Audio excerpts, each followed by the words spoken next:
हाँ, तो देखिए सभी बच्चों का हमारी क्लास में स्वागत है। जितने बच्चे देखिए क्लास 11th वाले बच्चे पढ़ते हैं, जो बच्चे क्लास 11th में हैं और जिनके पास जीव विज्ञान विषय है, तो देखिए हमारा अध्याय है तीसरा, जिसका नाम है पादप जगत। तो पादप जगत की आज हमारी 20वीं क्लास है, यानी कि लेक्चर है 20वां। और जितने भी बच्चे हिंदी मीडियम के पढ़ते हैं उनके लिए मेरी क्लास है। तो देखिए वैसे तो सारा कंटेंट हमारा NCERT की बुक से होता है, बट कुछ ऐसे प्रश्न भी आ जाते हैं जो थोड़े NCERT से आउट होते हैं। तो यहाँ पर कुछ थोड़ा बहुत हमने मटेरियल लिया है तो सब NCERT का ही, बट आपके हित का है, आपके लिए बेटर है समझने के लिए। तो सभी बच्चे ध्यान से हमारी वीडियो को देखते रहें। तो देखिए आज की हमारी जो 20वीं क्लास है, इसमें देखिए हमें पढ़ना क्या है। आज की देखिए हम क्लास में देखिए हम पढ़ेंगे कि जिम्नोस्पर्म और टेरिडोफाइटा में समानताएं। देखिए हम जिम्नोस्पर्म पढ़ा है, तो जिम्नोस्पर्म को देखिए हम जिम्नोस्पर्म के बहुत सारे कैरेक्टर ऐसे हैं जो टेरिडोफाइटा से मिलते हैं, ठीक। तो हम आज उन प्रश्नों को देखेंगे जो ऐसे लक्षण हैं जो हमें जिम्नोस्पर्म और टेरिडोफाइटा दोनों से क्या कर रहे हैं, हमें समान दिख रहे हैं। तो इस प्रकार के बोर्ड एग्जाम्स में प्रश्न आ जाता है कि टेरिडोफाइटा और जिम्नोस्पर्म के समानता वाले लक्षणों को लिखिए, या उसमें दोनों के बीच में क्या समानता होती है। तो इस प्रकार के देखिए प्रश्न आ जाते हैं बोर्ड एग्जाम्स में, ठीक। ऐसे प्रश्न आ जाते हैं बोर्ड एग्जाम्स में, और यहाँ से बहुत सारे इनके अंदर से हमें कंपटीशन के लिए भी प्रश्न मिल जाते हैं, ठीक। और हमें यहाँ पर कंपटीशन के लिए भी बहुत सारे ऐसे होते हैं जो क्वेश्चन हमें यहाँ पर मिल जाते हैं। तो थोड़े हम इसे समझते हैं, ये हमारे बोर्ड एग्ज़ाम के हिसाब से भी हमारे लिए प्रश्न अच्छा है, कंपटीशन के हिसाब से भी हमें बहुत सारे यहाँ पर मिलेंगे। तो देखिए सबसे पहले हमें यहाँ पर ये देखना है कि जो मेरा टेरिडोफाइट्स है और मेरा जिम्नोस्पर्म है, तो ये है हमारे क्या, टेरिडोफाइटा, ठीक, टेरिडोफाइट्स, ठीक। और ये हमारे जिम्नोस्पर्म, जिम्नोस्पर्म। तो इन दोनों के बीच में वो लक्षण देखिए जो मुझे यहाँ भी मिल रहा है, मुझे यहाँ भी मिल रहा है। तो अगर मैं उस लक्षण की देखता हूँ तो देखो यहाँ पर मुझे एक लक्षण मिल रहा है, मुख्य पादप काय, यानी कि मेन प्लांट बॉडी। अगर मेन प्लांट बॉडी की बात करता हूँ तो देखिए मेन प्लांट बॉडी जैसे कि स्पोरोफाइट मुझे टेरिडोफाइट में मिले, यहाँ भी स्पोरोफाइट होती है, और जिम्नोस्पर्म में भी स्पोरोफाइट। यानी कि ये लक्षण मेन प्लांट बॉडी का बात करें तो जो मेन प्लांट बॉडी जो स्पोरोफाइट है, जिसे मैं कहता हूँ बीजाणुोद्भिद प्लांट, ठीक है, जिसे हम कहते हैं बीजाणुोद्भिद प्लांट, बीजाणुोद्भिद प्लांट। तो मुझे देखने के लिए वो लक्षण देखिए यहाँ भी मिल रहा है और लक्षण वहाँ भी मिल रहा है। दूसरी बात, उस स्पोरोफाइट के अंदर में जो कि जड़ तना पत्ती हमें देखने के लिए वो यहाँ भी मिलती है, इस जगह पर भी मिलती है और यहाँ भी मिलती है। तो ये लक्षण एक ऐसा है जो मेन प्लांट बॉडी स्पोरोफाइट मुझे देखने के लिए एक टेरिडोफाइट से मिल रही है और मुझे जिम्नोस्पर्म मिली है। वहाँ भी मुझे देखने के लिए जड़ तना पत्ती मिल रही है और यहाँ भी स्पोरोफाइट की जो फेज है तो उसे में भी मुझे देखने के लिए जड़ तना पत्ती मिल रही है। अगले पॉइंट को देखिए हम थोड़ा और समझते हैं आगे पॉइंट को। अगला पॉइंट है, अगर मैं टेरिडोफाइट्स की बात करता हूँ तो देखिए पत्तियाँ सर्सिनेट क्वालिटी यानी चक्राकार कुंडलित होती हैं। तो देखिए पत्तियाँ मुझे देखो ऐसे दिख रही हैं, देखो टेरिडोफाइट्स में देखता हूँ मैं तो ये पत्तियाँ फर्न की हैं, ठीक है, पंखे जैसी पत्तियाँ दिख रही हैं, ये देखो चक्राकार, ठीक, ये देखो, ठीक, सर्सिनेट, ठीक है, ये देखिए हमें पत्तियाँ मिल रही हैं। और ठीक हम उसी प्रकार से अगर जिम्नोस्पर्म की बात करता हूँ तो जिम्नोस्पर्म में देखिए एक साइकेट्स ग्रुप आता है। उस साइकेट्स ग्रुप की अगर हम लीव्ज को देखते हैं तो देखिए यहाँ भी मुझे लीव्ज यहाँ पर मिली। तो इस लीव्ज की आप सिमिलरिटी को और इस वाली लीव्ज की सिमिलरिटी को आप आसानी से कंपेयर कर सकते हैं कि जो दूसरे आपस में ही क्या है, एक दूसरे के समान है, ठीक। तो अगर मैं देखता हूँ तो ये भी मुझे देखने के लिए कैसे मिली है, पिन्नेटली कंपाउंड, और ये भी मिली है मुझे पिन्नेटली कंपाउंड। अच्छा, यानी कि पिच्छाकार, इसे हम कहते हैं पिच्छाकार। तो पिच्छाकार संयुक्त हमें यहाँ भी देखने के लिए मिल रही है और हमें यहाँ भी देखने के लिए। तो ये कैरेक्टर्स वो है तो यहाँ पर देखिए टेरिडोफाइट्स के बहुत सारे ऐसे फर्न्स होते हैं जिनके अंदर में मुझे पत्तियाँ इस संरचना मिलती हैं। तो वहीं पर जिम्नोस्पर्म में जो मेरा एक साइकेट्स ग्रुप है, तो साइकेट्स ग्रुप के अंदर बात करते हैं मुख्य रूप से देखने के लिए हमें यहाँ पर साइकस मिल जाते हैं। ठीक है, अगर हम साइकस में देखें तो हमें साइकस यानी कि साइकेट्स ग्रुप के अंतर्गत जो आने वाले हमारे प्लांट्स हैं, उन प्लांट्स की अगर मैं पत्तियों की कंपेरिजन इसमें करता हूँ, दोनों कंपेरिजन कैसे हमें दिखती है समान। अगली बात, अल्टरनेशन ऑफ जनरेशन एक स्पष्ट होते। अगर मैं टेरिडोफाइटा की बात करता हूँ तो टेरिडोफाइटा की भी जो प्लांट्स होते हैं उसके जीवन चक्र में हमें स्पष्ट, देखिए स्पष्ट अल्टरनेशन ऑफ जनरेशन यानी कि सुस्पष्ट पीढ़ी एकांतर हमें देखने के लिए मिलता है। अर्थात एक पीढ़ी जा रही है, दूसरी आ रही है, यानी कि मेरी हैप्लॉइड स्टेज जा रही है तो डिप्लॉइड आ रही है, डिप्लॉइड स्टेज जा रही है तो हैप्लॉइड आ रही है। यानी कोई छोटी बड़ी हो सकती हैं, बट दोनों ही चीज़ हमें देखने के लिए हमें टेरिडोफाइट्स में मिल रही हैं और हमें जिम्नोस्पर्म के अंतर्गत भी देखने के लिए प्यारे बच्चों मिलती हैं। तो ये कैरेक्टर्स इन दोनों के बीच में क्या है, एक समानता रखते हैं, सिमिलरिटी रखते हैं। उसके बाद देखिए अगली चीज़ है हमारी कैरेक्टर्स जाइलम बेसिस। अगर हम जाइलम की बासस की बात करते हैं और फिलोएम की बात करते हो, ये क्या है, ये है एक वेस्कुलर, ठीक है, ये क्या है वेस्कुलर सिस्टम जो कि प्लांट्स के अंतर्गत देखने के लिए मिलते हैं। ठीक, तो ऐसे प्लांट्स की अगर बात करते हैं, जैसे मैं बात करता हूँ टेरिडोफाइट्स की, तो टेरिडोफाइट्स के अंतर्गत जो प्लांट्स हैं उस प्लांट्स के अंदर देखने के लिए मुझे वेस्कुलर सिस्टम यानी कि जाइलम और फ्लोएम मिल जाते हैं देखने के लिए मुझे आसानी तरीका से, अच्छी तरीक़ा से। ठीक है, तो हमें देखिए जाइलम और फ्लोएम की अगर बात करते हैं तो देखिए हमें यहाँ भी मिल रहा है और हमें यहाँ भी मिल रहा है। दूसरी बात, जाइलम के अंदर बेसल्स यहाँ भी नहीं मिलती हैं और यहाँ भी नहीं मिलती हैं। दूसरी बात, फ्लोएम के अंदर कॉम्पेनियन सेल्स हमें यहाँ भी नहीं मिलती हैं, यहाँ भी नहीं मिलती।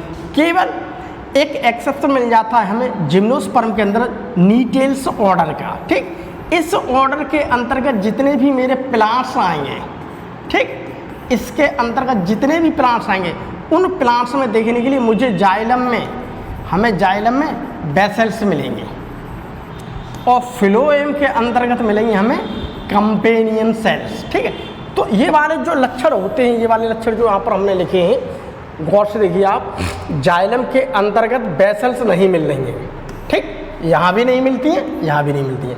फ्लोएम के अंदर कॉम्पेनियन सेल्स हमें टेरिडोफाइट्स में भी नहीं मिलती हैं और जिम्नोस्पर्म में नहीं मिलती हैं, बट जिम्नोस्पर्म में कुछ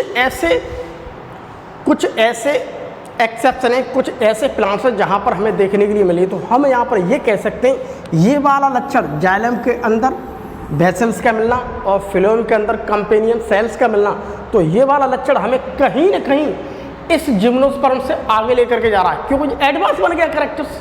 ये कैरेक्टर्स क्या बन गया, एडवांस कैरेक्टर्स हमें धीमे धीमे आगे वाले ग्रुप की तरफ लेकर के जाता है। ठीक, तो यहाँ से प्रश्न जो बनने के आसार पूरे हो जाते हैं।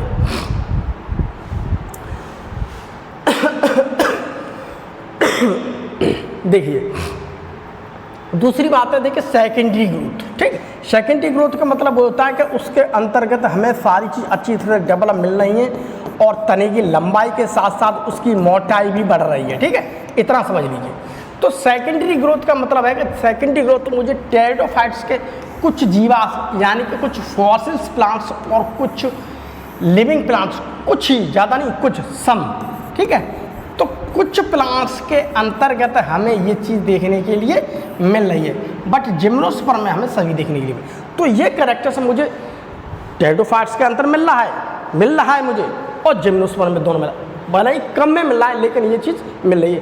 तो ये कैरेक्टर्स जैसे कि सेकेंडरी ग्रोथ का मिलना, ये कहीं ना कहीं हमें आगे की तरफ, एडवांस की तरफ लेकर के जाता है। तो ये वो कैरेक्टर्स वो धीमे धीमे डेवलप होते गए और जिम्नोस्पर्म का रूप ले लिया। तो देखिए यहाँ पर सेकेंडरी ग्रोथ मुझे यहाँ पर भी कुछ प्लांट्स में देखने के लिए मिली है और यहाँ पर भी देखने के लिए मिल रही है। उसके अलावा देखिए हमें विषम बीजाणुता, इसे कहते हैं हेट्रोस्पोरी। हेट्रो का मतलब होता है डिफरेंट, ठीक है, डिफरेंट का मतलब एक है छोटा और एक है बड़ा। स्पोरी का मतलब स्पोर, ठीक, ये वाली कंडीशन प्लांट्स के अंदर में। तो जो छोटा होता है उसे हम कहते हैं माइक्रोस्पोर और बड़ा होता है उसे हम कहते हैं मेगास्पोर। ठीक है, तो माइक्रोस्पोर और मेगास्पोर दोनों को देखते हैं, ये छोटा है ये बड़ा है, अर्थात समान नहीं है, डिफरेंट हैं। तो हैं दोनों स्पोर ही, तो दोनों डिफरेंट है, इसे हम कहते हैं विषम बीजाणुता। ये मुझे देखने के लिए टेरिडोफाइट्स की बात करते हैं। तो देखिए टेरिडोफाइट्स में जैसे सिलेजिनीला, मार्सिलिया, एजोला, साल्विनिया, हमें यहाँ पर ये कैरेक्टर्स देखने के लिए मिल रहा है। अर्थात हमें यहाँ पर इस ग्रुप में बहुत सारे प्लांट्स ऐसे वहाँ देखने के लिए मिला है। उसके अलावा जिम्नोस्पर्म बात करता हूँ तो यहाँ पर हमें सभी में देखने के लिए मिल रहा है। तो हमें ये कैरेक्टर्स टेरिडोफाइट्स में मिल रहा है और हमें जिम्नोस्पर्म में मिल रहा है देखने के लिए। उसके अलावा देखिए आप ऐसे ही बोर्ड एग्जाम्स में आ जाए प्रश्न तो आप ऐसे ही प्रश्न को लिख सकते हैं, आसानी से आपको पूरे मार्क्स मिलेंगे। ठीक है, देखिए स्पोरेंजिया क्या सॉरस के रूप में पाया जाना। तो हम टेरिडोफाइट की बात करते हैं तो देखिए सॉरस का मतलब होता है अगर स्पोरेंजिया का, ये है स्पोरेंजिया का ग्रुप ऑफ स्पोरेंजिया। ठीक, ग्रुप ऑफ स्पोरेंजिया। ठीक है, ठीक है, एक ग्रुप होता है। ठीक है, एक ग्रुप को हम क्या कहते हैं, सॉरस। अगर ये ग्रुप बहुत सारे हैं, बहुत सारे, तो हम उसे कहते हैं सॉराई। ठीक, तो ऐसी संरचना जहाँ इसकी, ये मुझे देखने के लिए टेरिडोफाइट्स में, फर्न्स में बहुत ज़्यादा मिलता है। अब जिम्नोस्पर्म बात करें तो जिम्नोस्पर्म मुझे साइकस में देखने के लिए मिलेगा। तो ये कैरेक्टर्स मुझे देखने के लिए टेरिडोफाइट्स में मिल गया और मुझे देखने के लिए जिम्नोस्पर्म मिलेगा। ठीक है, तो इस प्रकार की जो स्पोरोफिल लीफ जो होती हैं, जो ऐसी पत्तियां होती हैं जो रिप्रोडक्शन में भाग लेती हैं। ठीक है, देखिए ये है हमारे पास पत्ती, ये है एक पत्ती। ठीक, अगर इस लीफ के ऊपर, पत्ती के ऊपर यहाँ पर स्पोरेंजिया है। ठीक, यहाँ पर क्या है, स्पोरेंजिया। इधर देखते रहना प्यारे बच्चों, स्पोरेंजिया। तो इस पत्ती को हम कहते हैं स्पोरोफिल लीव्स। तो इस पत्ती को कहते हैं हम स्पोरोफिल लीव्स। ये हमें टेरिडोफाइट्स में क्यों मिल रही देखने के लिए, मुझे जिम्नोस्पर्म में भी देखने के लिए मिल रही है।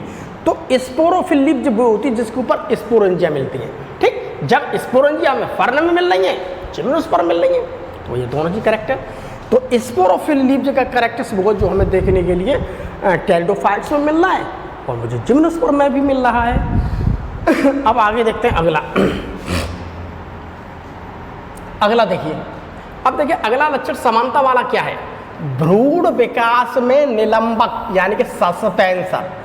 तो इस कैरेक्टर्स की बात करते हैं तो ये है मेरा एक जाइगोट, ये है हमारा जाइगोट। अब जाइगोट जैसे ही धीमी धीमी डेवलप करेगा तो इसमें दो सेल बनेंगी, एक बनती है नीचे की, एक बनती है ऊपर की। ठीक है, नीचे की सेल को कहते हैं हम बेसल सेल यानी कि आधार वाली सेल। ठीक है, बेसल सेल यानी कि आधारीय सेल, आधारीय सेल। ठीक, आधारीय सेल या आधारीय कोशिका, या हम उसे कह सकते हैं निचली कोशिका, या हम इसे कह सकते हैं निचली कोशिका। ऊपर वाली को हम कहते हैं क्या, ऊपर वाली कोशिका भी कह सकते हैं हम इसे, ऊपर वाली कोशिका। ठीक है, ठीक, ऊपर वाली कोशिका कह सकते हैं हम इसे, या टर्मिनल कह सकते हैं या अपर कह सकते हैं। तो ये डेवलप करेगी तो देखिए ऊपर ये यहाँ पर ऐसे डेवलप करने लगे। ठीक है, तो ये देखिए सेल का एम्ब्रियो ऊपर की तरफ बनने लगा और नीचे वाली जो सेल्स होती हैं ये डेवलप करेंगे तो ये सस्पेंसर बनाएंगे। तो नीचे जितनी भी सेल्स बनने हैं, जैसे मान लीजिए ये वाली सेल्स है, इसमें सेल्स में इस प्रकार का डिवीजन हो रहा है। ठीक है, तो ये वाली सेल्स ऊपर की तरफ वृद्धि करेगी, ये नीचे की। तो यहाँ पर देखिए अगली स्टेज में देखते हैं हम, यहाँ पर देखिए ये सेल्स बनी और ये सेल्स दो बनी, इसके बाद ये सेल्स बनी, ये सेल्स बनी। तो ये है निचली सेल्स। ये निचली सेल्स जैसे जैसे डेवलप होंगी इसे कहते हैं हम सस्पेंसर, इसे हम कहते हैं सस्पेंसर, सस्पेंसर सेल। तो सस्पेंसर सेल्स मुझे टेरिडोफाइट्स की बात करता हूँ, हायर टेरिडोफाइट्स जितने भी उच्च वर्ग के टेरिडोफाइट्स होते हैं वहाँ देखने के लिए मिलता है। बट जिम्नोस्पर्म में मुझे सभी के अंतर्गत ये कैरेक्टर्स देखने के लिए मिलता है सस्पेंसर सेल्स का।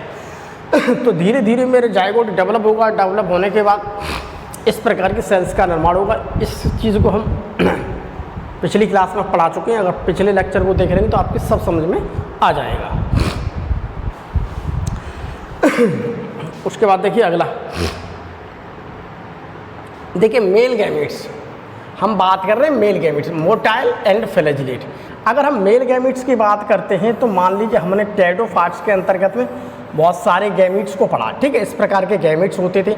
तो यहाँ पर मुझे देखने के लिए क्या मिल रहा है, फ्लैजिला।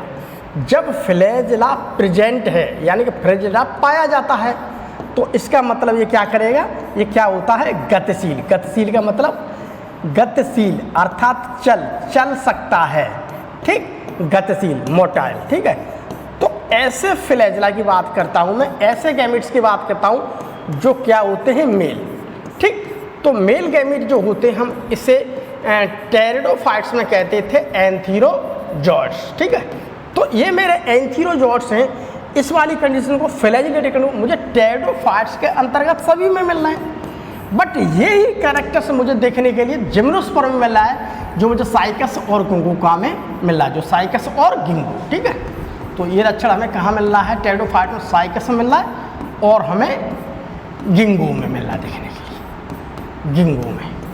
तो यहाँ पर ये कैरेक्टर्स हमें यहाँ भी देखने के लिए मिल रहा है, अर्थात यहाँ पर भी हमें इसके, अगर हम मेल गैमेट्स की बात करते तो मुझे फ्लैजिलेटेड मिलेंगे और उसके अलावा हम देखने के लिए बात करते हैं वो जब फ्लैजिलेटेड तो वो चल सकते हैं, गति कर सकते हैं। तो ये चीज कैरेक्टर्स हमें यहाँ पर मैच कर रहा है। उसके बाद देखिए अगला है मेगास्पोर। देखिए उसके बाद अगला है मेगास्पोर। मेगास्पोर निषेचन के पश्चात मेगास्पोरेंजियम में ही लगे रहते हैं। तो मेगास्पोर की बात करें, मान लीजिए ये है एक पत्तियाँ, तो इस पत्ती के ऊपर मुझे मेगास्पोरेंजियम लगे दिख रहे हैं, ठीक है, मेगास्पोरेंजियम, ठीक, अर्थात हम ये कह सकते हैं ओव्यूल, ठीक। तो इसे हम कहते हैं स्पोरोफिल लीव्स, स्पोरोफिल लीफ, ठीक, ऐसी पत्ती जिसके ऊपर स्पोरेंजियम। तो जहाँ पर निषेचन के पश्चात मेगास्पोरेंजियम, ठीक है, तो मेगास्पोर, अब इसके अंदर क्या बने, मेगास्पोर। तो मेगास्पोर कब बनेंगे, जब इसके अंदर क्या होगी, मेगास्पोर मदर सेल, ठीक, मेगास्पोर मदर सेल्स। जब इसके अंदर मुझे देखने के लिए डिवीजन मिलेगा तो यहाँ पर बनेंगे मेगास्पोर। प्यारे बच्चों, मेगास्पोर कैसे होते हैं, हैप्लॉइड, और ये चीज़ कैसी है, डिप्लॉइड, ठीक है। तो मेगास्पोर देखिए इस मेगास्पोरेंजियम में ही लगे रहते हैं निषेचन के पश्चात, ये कह रहा है। तो ये टेरिडोफाइट के अंदर बात करें तो मुझे सेलेजिना नाम एक कैरेक्टर देखने के लिए मिल रहा है।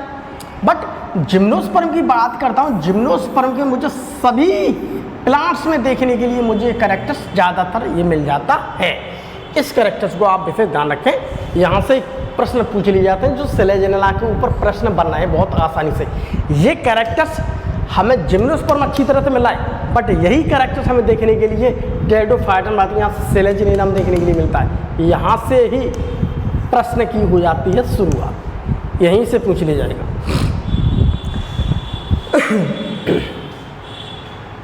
अब देखिए एक और चीज़ को हम समझ लेते हैं यहाँ पर।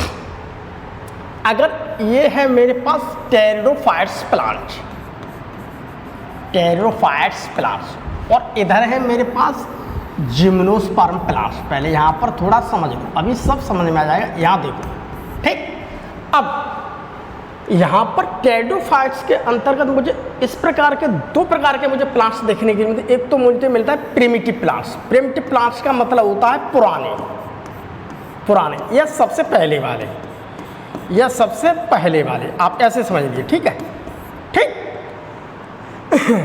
सबसे पहले वाले, और ये होते हैं एडवांस। एडवांस का मतलब एक है अब यहाँ से इन प्लांट्स में धीमी धीमी धीमी धीमी डेवलप होगी तो एडवांस बन जाएंगे, ठीक है। एडवांस का मतलब क्या है, ये प्रगतिशील है, ठीक है, प्रगतिशील। इन प्लांट्स के अंदर मुझे प्रगति मिली है, कुछ चीज़ एडवांस मिली है, तो इन्हें हम कहते हैं ज़्यादातर हायर प्लांट्स, उच्च वर्ग के पौधे, ठीक है, उच्च वर्गीय पौधे।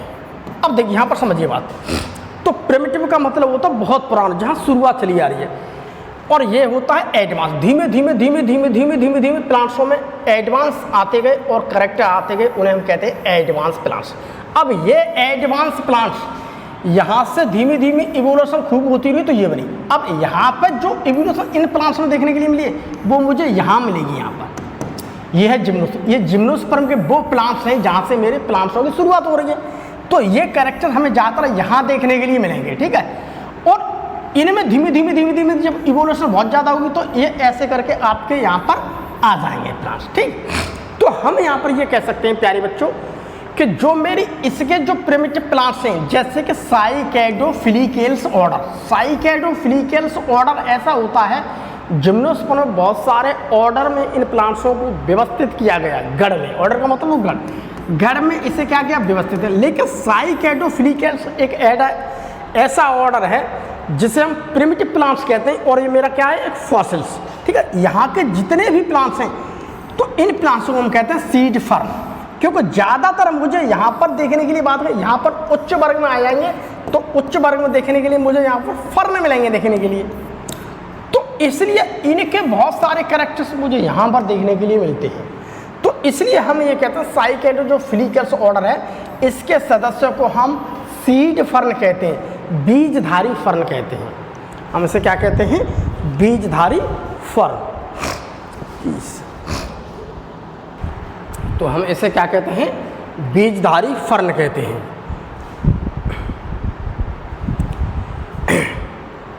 हम ये भी कह सकते हैं कि जो साइकैडोफिलिकल्स है वो एक संयुक्त कड़ी है, ठीक है। किसकी संयुक्त कड़ी है, टेरिडोफाइट्स की और जिम्नोस्पर्म की, ठीक। हम ये भी कह सकते हैं वो क्या है, टेरिडोफाइट्स और जिम्नोस्पर्म की हमें एक संयुक्त कड़ी मिल रही है।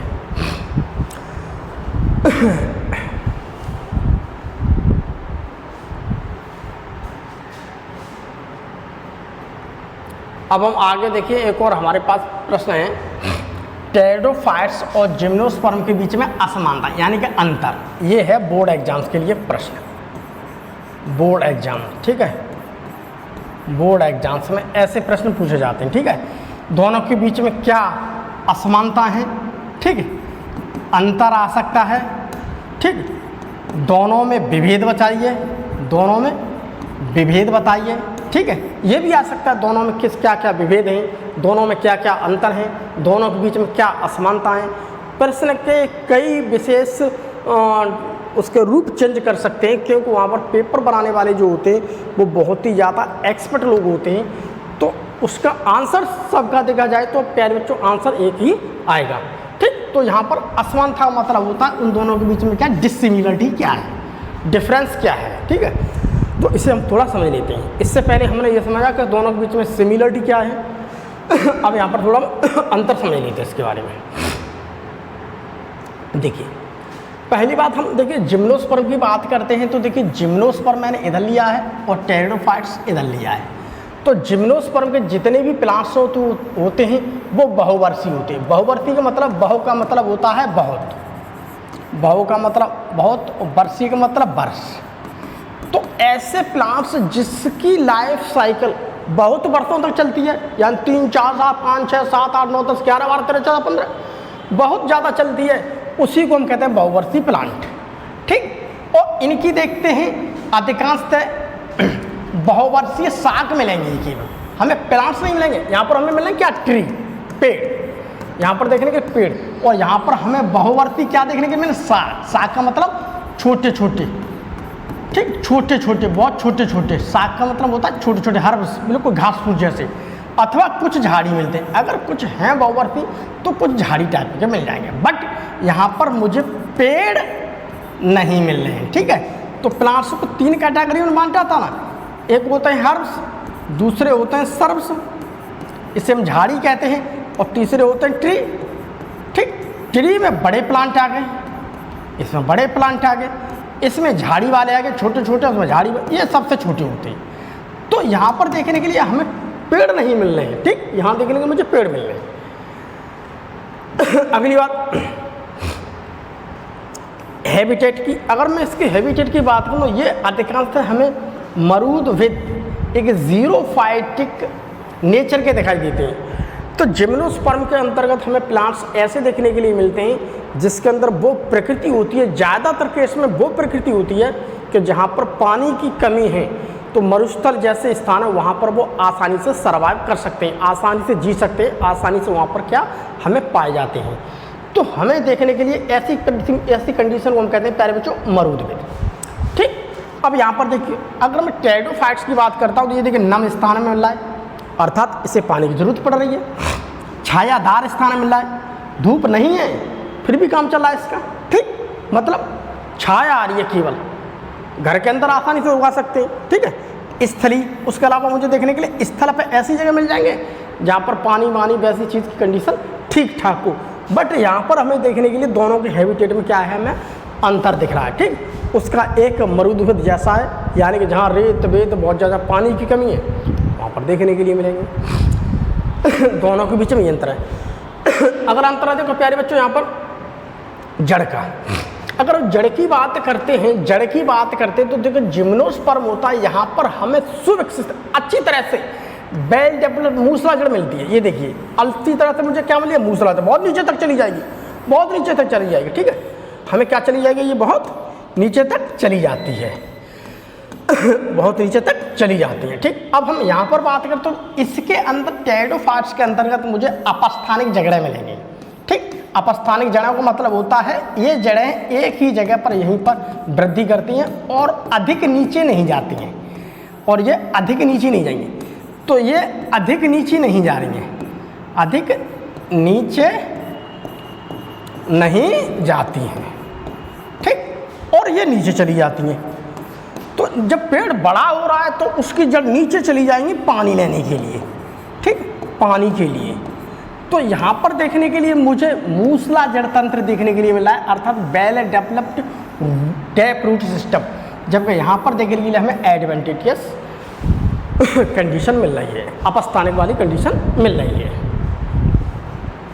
अगली बात की देखिए हम बात करते हैं, जो हमने पिछली में बताया था कि सेकेंडरी ग्रोथ ज़्यादातर मुझे सभी जिम्नोस्पर्म में देखने के लिए मिला है, बट ये लक्षण मुझे देखने के लिए टेरिडोफाइट्स में मिल रहा है।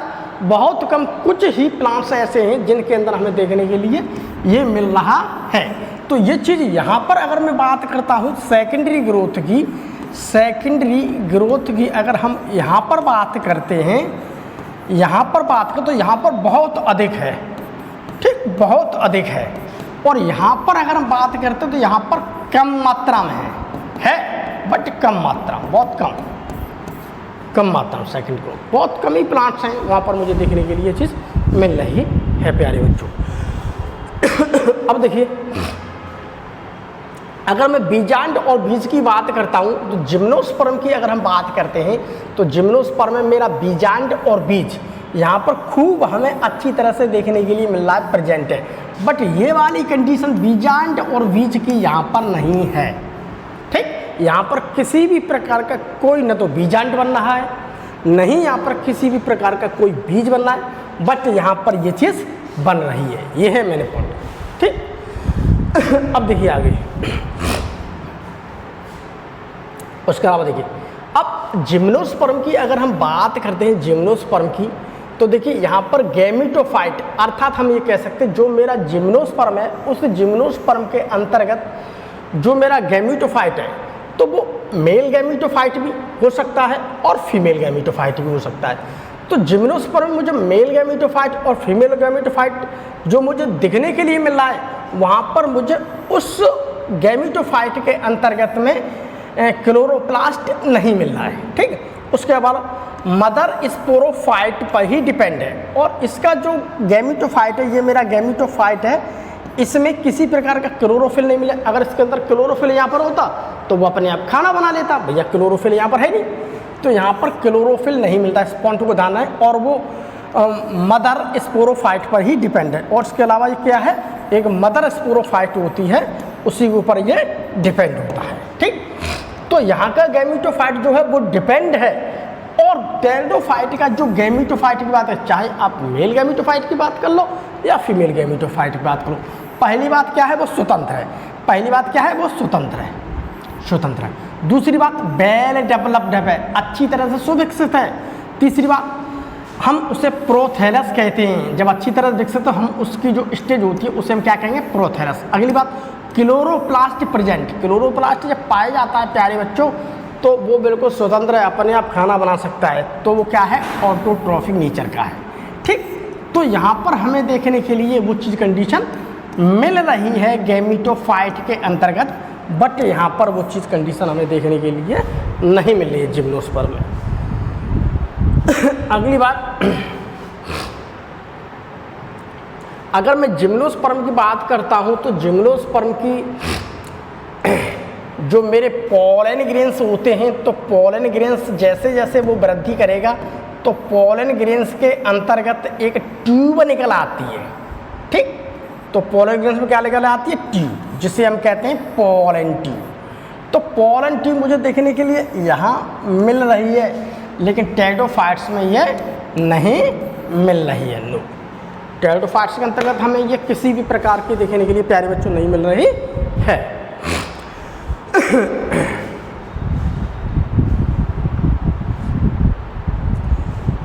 तो ये कुछ अंतर थे जो हमने पढ़े।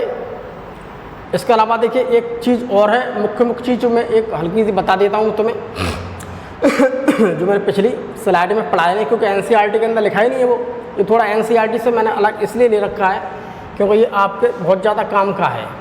अगर देखिए साइकस की अगर हम बात करते हैं तो साइकस में देखिए दो प्रकार की जड़ें मिलती हैं। पहली बात समझिए, एक तो नॉर्मल रूट्स मिलती है जिसे हम सामान्य जड़ें कहते हैं, दूसरी है देखिए कोरालॉइड रूट्स जिसे हम प्रवालाभ जड़ें कहते हैं, ठीक है, या प्रलाभ जड़ें कहते हैं, एक ही बात है। तो ये दो प्रकार की जड़ें होती हैं, दो प्रकार की जड़ें होती हैं जो हमें साइकस प्लांट्स में देखने के लिए मिलती हैं। अब यहाँ पर हमें यह समझना है कि ये जड़ें किस किस जगह पर काम करती हैं, कहाँ पर होती हैं। अब देखिए तो देखिए जो नॉर्मल टैप रूट्स होती हैं जिसे हम सामान्य जड़ कहते हैं, ये सामान्य जड़ें होती हैं। तो देखिए इसकी प्राथमिक जड़ें स्थायी होती हैं। दूसरी बात, इसमें पार्श्व शाखाएं लंबी व अपेक्षाकृत पतली मिलेंगी। ये जड़ें धनात्मक गुरुत्वानुवर्ती होती हैं। अर्थात हम ये कह सकते हैं, इसे मैं आगे स्लाइड पर समझ लीजिए, इतनी चीज़ को पहले यहाँ पर समझ लीजिए कि ये जड़ें ऐसी होती हैं जो कैसी होती है, धनात्मक गुरुत्वानुवर्ती। दूसरी बात, ये लंबी मिलेंगी। जो सामान्य टैप रूट होंगी साइकस के प्लांट में दो प्रकार की जड़ मिलेंगी, एक तो मिलिए नॉर्मल टैप रूट सामान्य मूसला जड़, दूसरी मिलती है मुझे कोरेलॉइड जड़। अब कोरेलॉइड जड़ कहाँ पर हैं, दोनों जगह पे, दोनों हैं एक ही जगह पर, कहाँ पर है अभी बताएंगे। तो इसमें देखिए, इसमें कह रहा है धनात्मक गुरुत्वानुवर्ती। धनात्मक गुरुत्वानुवर्ती होते जो जड़ ऐसे मान लीजिए जमीन है, जो जड़ नीचे चली जा रही है ग्रेविटी, ठीक है, अलॉन्ग विद इसकी मूवमेंट, इससे जड़ की मूवमेंट का मतलब तो नीचे की चलना। ये कैसे चल रही है, ये कैसे चल रही है, along with gravity, along with gravity.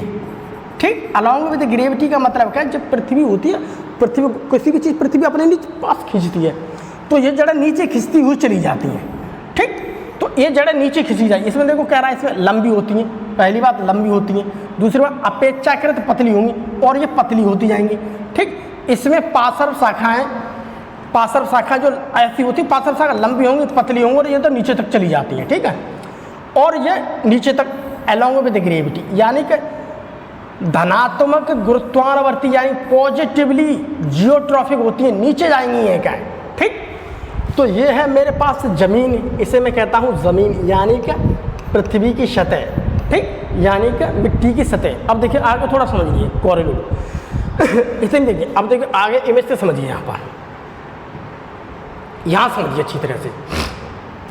मान लीजिए कि ये है मेरे पास साइकस का प्लांट्स, ये है मेरे पास साइकस का प्लांट्स। अब ये साइकस के प्लांट्स की बात करता हूँ तो ये तो हिस्सा है, ये है मेरे पास मिट्टी की सतह, मिट्टी की सतह है। ठीक, तो मिट्टी की सतह के जो नीचे जा रही है, जो बहुत ज़्यादा नीचे निकल जाती हैं, इसे कहते हैं हम नॉर्मल, इसे हम कहेंगे नॉर्मल टैप रूट, सामान्य जड़ें। ठीक, और ये कैसी होती हैं, ये कैसी होती हैं, पॉजिटिवली जियोट्रॉफिक, ठीक है, धनात्मक गुरुत्वानुवर्ती। ठीक, यानी कि जो गुरुत्वाकर्षण है नीचे की तरफ जाएंगे, गुरुत्वाकर्षण के साथ ही चले जाएंगे, अपनी गति करती जाएंगे। लेकिन कोरेलूट जिसे प्रवालाभ जड़ें कहते हैं या प्रलाभ जड़ें कहते हैं, ये अगुरुत्वानुवर्ती होती हैं। ये जड़ जमीन से नीचे नहीं, जमीन से ऊपर चलेंगी, ठीक। तो ये चल रही है जमीन से नीचे और ये चलेंगी जमीन से ऊपर, ठीक। इसे कहते हैं एपोजियोट्रॉफिक, एपोजियोट्रॉफिक, ठीक है। अगुरुत्वानुवर्ती, ये देखो शब्द लिखा है अगुरुत्वानुवर्ती। का मतलब होता नहीं, गुरुत्वानुवर्ती गुरुत्वाकर्षण की अपोजिट नहीं, अपोजिट जा रही, सॉरी सर सॉरी। तो ये कहना है अगुरुत्वानुवर्ती, यानी कि गुरुत्वानुवर्ती, गुरुत्वानुवर्ती मतलब नीचे, ठीक है। का मतलब नहीं, तो ये जड़ इधर नीचे नहीं जाएगी, ऊपर जाएगी, ठीक। तो क्या जाएगी, ऊपर। तो ये कैसी है, अगुरुत्वानुवर्ती। और वो कैसी है, गुरुत्वानुवर्ती। ये कैसी है, गुरुत्वानुवर्ती, गुरुत्वानुवर्ती, ठीक। तो जिधर गुरुत्वाकर्षण पृथ्वी का नीचे जाता जाएगा तो नीचे चली जाएंगी, और वो गुरुत्वाकर्षण, यहाँ से देखो प्रश्न आ जाएगा, यहाँ से प्रश्न आ जाता है कि जो कोरोलॉइड रूट्स होती हैं वो एपोजियोट्रॉफिक होती हैं या पॉजिटिवली जियोट्रॉफिक होती है। तो प्यारे बच्चों ये होती हैं एपोजियोट्रॉफिक, ठीक है। एपोजियोट्रॉफिक का मतलब होता है अगुरुत्वानुवर्ती, ठीक। अर्थात ये सॉइल सरफेस पर वृद्धि करती है। ये केवल सॉइल सरफेस है, इसी पर ही, यहीं पर इतनी जगह पर ही वृद्धि करेंगे, ये नीचे नहीं जाएंगे, क्योंकि इस सॉइल सरफेस पर, जो सॉइल सरफेस है, इस सॉइल सरफेस पर ही मुझे यहाँ पर देखने के लिए क्या मिल जाएगा, blue green algae, blue green algae, blue green algae, ठीक है। या हम इसे कह सकते हैं साइनोबैक्टीरिया, या हम इसे कह सकते हैं साइनोबैक्टीरिया, ठीक। जैसे कि नॉस्टॉक, एनामीना, ऑसिलेटोरिया, कुछ भी मिल जाएगा मुझे यहाँ पर। तो ये मुझे इस शर्त पर, इस परत पर, यहाँ पर जो है इस मिट्टी के परत जो होती है, इस परत के नीचे मुझे मिलता है साइनोबैक्टीरिया। तो ये जड़ें जब वृद्धि करती हैं, ये जड़ें यहीं पर, इसी जगह पर, इसी जगह वृद्धि करती रहेंगी यहीं पर, और जो नीचे चली जाएंगी वो सामान्य जड़ें होती हैं साइकस के प्लांट्स में, ठीक है। ये जड़ें बार बार द्विभाजी शाखन के कारण प्रबलाभ गुच्छे बनाती हैं। अब ये जड़ें जो होंगी वो कैसे होंगी, देखो ऐसे करके बनेंगी, इसमें द्विभाजी होंगी, द्विभाजी कट बनते आते हैं ऐसे करके, ठीक। ऐसे करके द्विभाजी, ये देखो द्विभाजी, ठीक। इसके अंदर क्या है, डाइकोटोमाउस ब्रांचिंग, ऐसी डाइकोटोमाउस ब्रांचिंग। ये डाइकोटोमाउस ब्रांचिंग किस में मिलेंगी मुझे देखने के लिए, किस में मिलेंगे देखने के लिए मुझे, कोरेलॉइड रूट्स की जड़ों में, ठीक। कोरेलॉइड रूट्स की, कोरेलॉइड, ठीक है। दूसरी बात एपोजियोट्रॉफिक होती है, ठीक है। यहाँ पर देखने के लिए मुझे क्या मिलेंगे, द्विभाजी शाखन। ये देखो द्विभाजी शाखन, इसे बोलते हैं द्विभाजी शाखन, इसे बोलते हैं द्विभाजी शाखन, द्विभाजी शाखन, ठीक। यहाँ पर ब्रांचें मिल रही हैं, यहाँ पर तो मुझे नॉर्मल ब्रांचें मिल रही पतली, अब यहाँ पर मुझे ब्रांचिंग कैसे मिल रही है, द्विभाजी, द्विभाजी, ठीक। इसलिए इन्हें हम क्या कहते हैं, इसलिए हम इन्हें प्रवालाभ जड़ें कहते हैं, कोरेलॉइड रूट्स कहते हैं। इनकी रूट्स में ब्लू ग्रीन एल्गी पाए जाते हैं, और इनमें मुझे लेंटिकल्स पाए जाते हैं जो रेस्पायरेशन में हेल्प करते हैं। अगली बात, ये जो मैं कोरोलॉइड रूट्स हैं, इसी में ही देखने के लिए मुझे क्या मिलेंगे, लेंटिकल्स। यहाँ पर प्रश्न आएगा, देखो यहाँ से लेंटिकल्स। ये लेंटिकल्स क्या करता है, रेस्पायरेशन में हेल्प करता है। ये क्या करता है, हमारा रेस्पायरेशन में हेल्प करेगा, ठीक। तो बेजड़े प्लांट्स की, आप किसी भी प्लांट्स में बेजड़ें, जो प्लांट्स की जो जमीन की सरफेस से थोड़ी, या जमीन की सरफेस पर है, जो हमें दिखाई दे रही हैं, वो हमेशा रेस्पायरेशन करती हैं। तो ये जड़ें हमेशा क्या करेंगी, रेस्पायरेशन, क्योंकि इसमें मुझे लेंटिकल्स देखने के लिए मिल रहा है। तो यहीं पर देखिए मेन पॉइंट्स में आ जाएगा।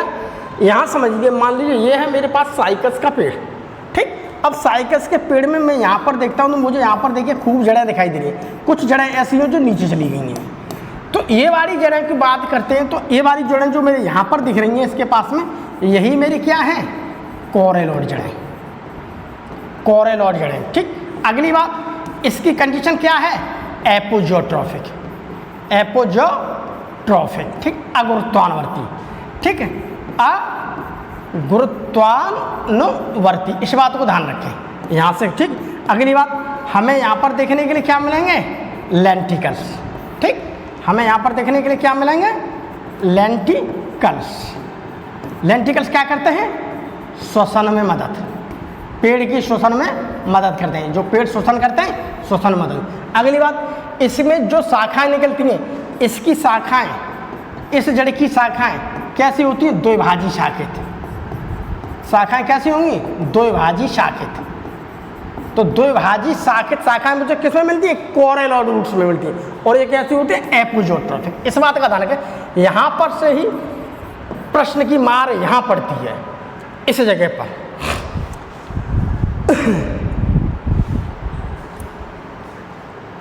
आज के लिए हम केवल इतना ही पढ़ेंगे आज की क्लास में। अगली क्लास में थोड़ा जिम्नोस्पर्म से थोड़ा और अगला कुछ समझेंगे कि जिम्नोस्पर्म कैसे एंजियोस्पर्म से भिन्न है, कैसे उसके साथ एंजियोस्पर्म के साथ समानता मिली है, कुछ अगली क्लास में हम पढ़ेंगे। ठीक, तब तक के लिए बाय बाय। तब तक के लिए बाय बाय।